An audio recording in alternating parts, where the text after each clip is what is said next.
అందరికీ నమస్కారం. Welcome to icon politics. నమస్కారం మడిసిమిల్లి గారు. నమస్కారం అండి.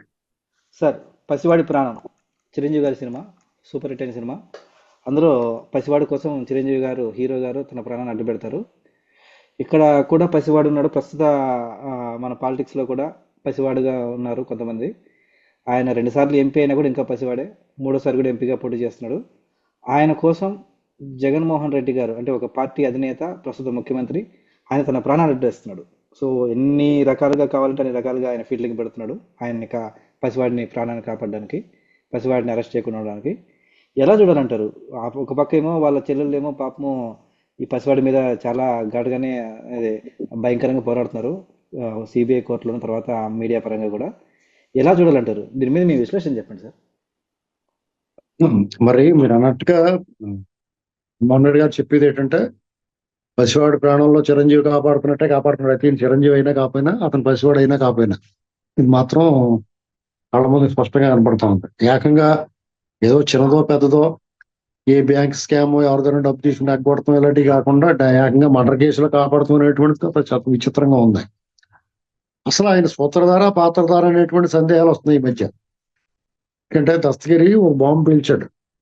జగన్మోహన్ రెడ్డి గారు నాకు స్వయంగా ఫోన్ చేసి ఆ, వాళ్ళు ఏం చెప్తే చేయి, నేను చూసుకుంటాను, ఏదైనా వస్తాయని చెప్పేసి అన్నాడని చెప్తున్నాడు. అది మరి అప్రూవర్ గా మారినోడికి సాక్ష్యం కిందే చూస్తారు. కోర్టు కూడా యాక్సెప్ట్ చేస్తుంది. కనుక అదొక జగన్మోహన్ రెడ్డి గారికి ఇబ్బంది కలిగించే విషయమే అది. అలాగే నాని సినిమా ఒకటి వచ్చింది, నాని అండ్ మహేష్ బాబు గారి సినిమా. అందులో పగల చంటి పిల్లలకు ప్రవర్తిస్తూ ఉంటాడు, రాత్రులు మామూలుగా తన వయసులో ఉన్నట్టుగా యథాతథ స్థితిలో ఉంటాడు. ఇవన్నీ మరి అంటే డాక్టర్ జకిల్ అండ్ హైడ్ ఇలాంటి చాలా ఉన్నాయి.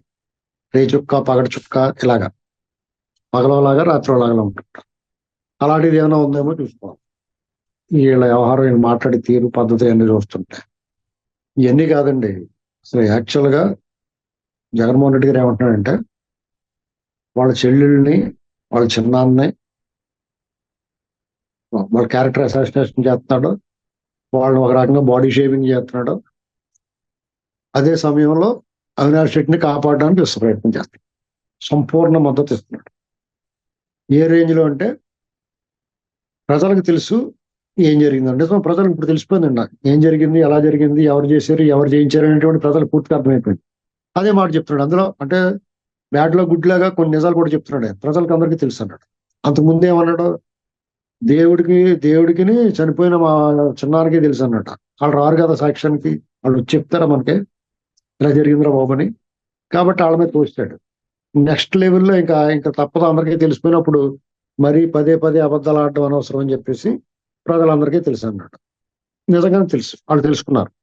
ఒకవేళ ఎవరికైనా అనుమానాలు ఉన్న వాళ్ళకి దస్తగిరి, సునీతారెడ్డి గారు, షర్మిలారెడ్డి గారు చాలా పోసగుచ్చినట్టు మినిట్ టు మినిట్ అప్డేట్స్ ఇస్తున్నారు. ఆవిడ ఏకంగా పవర్ పాయింట్ ప్రజెంటేషన్ ఇచ్చి వాట్సాప్ చాటింగ్, ఆ లొకేషన్ లో, ఆ గూగుల్ ద్వారా టేక్అవుట్ ద్వారా అన్ని తెలుసుకుని చాలా వివరంగా, అందంగా వీళ్ళ గడులన్నీ మూసేశారు. ఎక్కడ బయటికి అడుగు తీసి అడుగు పెట్టడానికి. వైకుంఠపాళిలో ఆ పాము మింగేసిన కిందకు వచ్చేసారు వీళ్ళు. మళ్ళీ అందుకునే ఈ విక్టిమ్ కార్డులు, అదిగో చంద్రబాబు వారసుల, రాజశేఖర రెడ్డి వారసురాల, చంద్రబాబు గారు వారసురాల, పసుపు చీర కట్టుకుంది. ఇది చాలా దారుణం అండి. ఎందుకంటే ఒక బహిరంగ సభలో ఒక ముఖ్యమంత్రి స్థాయిలో ఉన్న వ్యక్తి ఒక మహిళను ఉద్దేశించి అలా మాట్లాడడం చాలా తప్పు, నేరం. పైగా ఆయన తోడబుట్టిన చెల్లెలు. ఒక సాధారణ పౌరుడే అలాంటి మాటలు మాట్లాడకూడదు. మాట్లాడితే చాలా తీవ్రమైన శిక్షలు ఉంటాయి.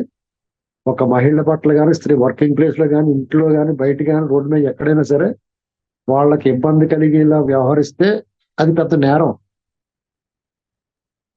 మరి ఈ నేరం నుంచి ఎలా తప్పించుకుంటాడు చూడాలి. ఆయన మీద కేసు నమోదు చేసేది లేదు తెలియదు. ఇంకా అసలు దీన్ని సుమోటోగా ఎవరైనా కంప్లైంట్ ఇస్తే కాదు, సుమోటోగా స్వీకరించాల్సిన కేసు ఇది. మరి వ్యవస్థలు నిద్రపోతున్నాయో, దున్నపోతుందో, వాన కురిసినట్టు ఉందో తెలియట్లేదు. ఈ ప్రపంచం అంతా చూసిన తర్వాత ఇంత బహిరంగంగా ఆయన మాట్లాడిన తర్వాత ఇంకా ఇప్పటి వరకు కేసు నమోదు కాకపోవడం అంటే మన వ్యవస్థలో తీరుతిని ఎలా ఉందో విచక్షణాధికారం కలిగిన వ్యవస్థల అధిపతులు సిగ్గుతో తల ఉంచుకోవాలి. ఈ వ్యవహారం ఈ ఒక్క పాయింట్ చాలా అతను జైల్లో పెట్టడానికి. ఎందుకంటే ఏ రకంగా మాట్లాడతాడు నల్లగా, వాళ్ళ వస్త్రధారణ గురించి, వాళ్ళు ఏ బట్టలు కట్టుకోలేదు ఎలా చెప్తాడు. పసుపైన నిషిద్ధ రంగు, దాన్ని నిషేధించారా? ఆ రంగు వస్త్రాలు ధరించడం తన ఇంట్లో వాళ్ళు ధరించి, వాళ్ళ అమ్మగారు వాళ్ళ భార్య అందరూ ధరించారు కదా. మన ఈ మధ్య ఏదో ఫోటోలు కూడా బయట తిరుగుతూ ఉన్నాయి కదా. కాబట్టి ఈయన గిల్టీ, ఆయన గిల్టీగా ఫీల్ అవుతున్నాడు, ఫ్రస్ట్రేషన్ లో ఉన్నాడు. ఇలా దొరికిపోయేమేట్రా బాబు ఎలక్షన్ల ముందు అనుకుంటున్నాడు. చేసిన పాపం శాపమే వెంటాడడం అంటే ఇదే. కాలం కలిసి రాకపోతే తాడు పామే కరుస్తుంది అంటారు. దానికి ప్రత్యక్ష ఉదాహరణ ఇది. గత ఎన్నికల ముందు అన్ని కలిసి వచ్చినాయి, అందరూ కలిసి వచ్చారు కాబట్టి అతను అందలం ఎక్కాడు. ఈసారి అవన్నీ రివర్స్. ఎందుకంటే ఆయన రివర్స్ టెండరింగ్ కాబట్టి ఆయనకి అన్ని రివర్స్ అయినాయి. ఇప్పుడు అందరూ మన వైపే ఉంటారు అనుకోకూడదు. అలా ఎప్పుడు ఉంటారో, నువ్వు చాలా పద్ధతి అయిన వాడు అయి ఉండి, నీ మనసు నిర్మలంగా ఉండి, నిష్కళంకమై ఉండి, నీ ప్రవర్తన చక్కగా ఉండి, ప్రజా అనుకూల నిర్ణయాలు తీసుకుని ప్రజలు మెప్పు పొందితే అప్పుడు కూడా నేరాల నుంచి తప్పించుకోలేవు. కానీ ఎంతో కొంత వెసులుబాటు, నువ్వు జైలుకి వెళ్ళినాక నీ మీద సానుభూతి ఉంటుంది.